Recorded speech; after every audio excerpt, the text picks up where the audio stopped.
Class, we're going to do a quadratic recap since we're basically done the whole unit. So, first thing I want to do is highlight again the importance of notes. My slides and my YouTube videos are long. There's a lot. Each lesson is probably about 20 minutes, half an hour, maybe some were 40 minutes. You're not going to look through that in order to figure something out. The textbook is so thick. Okay, you're not going to read through that to try to figure stuff out. It takes too long to find things. Your notes are going to be really thick. Okay, it's shorthand language for you communicating to yourself what you need to learn. Okay, so hopefully you take notes on some of this, what's coming up here. Just to recap, there were 3 forms of quadratic that we've been looking over for the last 2 months. Okay, the first one is standard form. Okay, it's ax squared plus bx plus c, and what you can do is you can take a look and easily extract the c value, which is the y-intercept. That's what's good about the standard form. Second form is the factored form. We spend all of unit 2 transferring from standard form to factored form by factoring.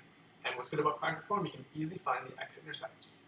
What's bad about factored form is not everything can be factored. And some parabolas will not have the x-intercepts on whole numbers, and some of them might not even have x-intercepts.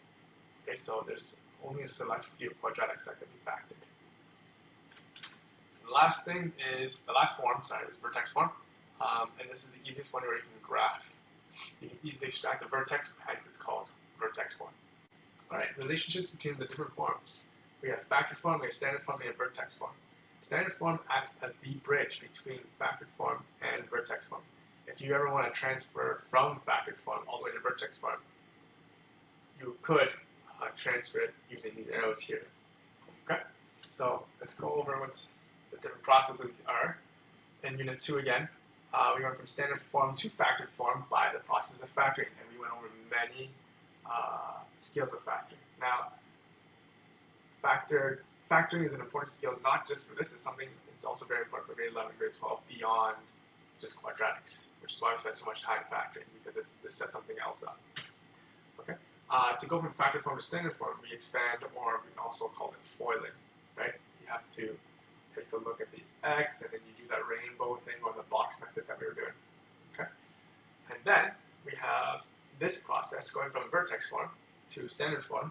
Again, you have to write this binomial out twice, and then you're going to have to foil it or expand it that way.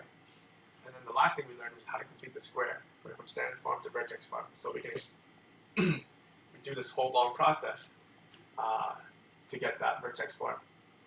Now, some of you guys have found shortcuts in order to find vertexes from standard form, but completing the square is not it's a very long process, but it's useful for other things in grade 11, other than changing things in vertex form as well. So please use this process and practice it. Okay. Now, the last part of the unit, we went over 3 types of word problems. The first type of word problem is finding these x-intercepts here. You see this blue x-intercept that's at 2 and 0, and there's an x-intercept at 4 and 0 there. Okay? You do the same thing for every single format, whether it's standard form, factored form, or vertex form. You set the y value to 0 because that's the definition of every x-intercepts. And in this, these are word problems. So this could be where the profit is 0. So there's 2 parts where profit is 0, where revenue is 0, or we have some skydiver coming down, hitting the water, and that's where the water is, and then coming down, and then going back up, and then coming out of the water again through wearing some rockets or something. Okay, so we have someone going in the water, going into the water and then out of the water. And those x-intercepts represent the time at which the person went in and out of the water. Okay, and there could be many different contexts, but by the mathematical concept that is connecting to is the x-intercepts. And these are considered roots of these equations because they're answers to these equations, and these answers happen to be x-intercepts. There's a second type of word problem where we have the exact same parabola, but they're looking for these 2 values when the y value is 3. You see how the y value is 3? On the previous slide, the y value is 0, hence we set the y value to 0. In this case, we're setting the y value to 3.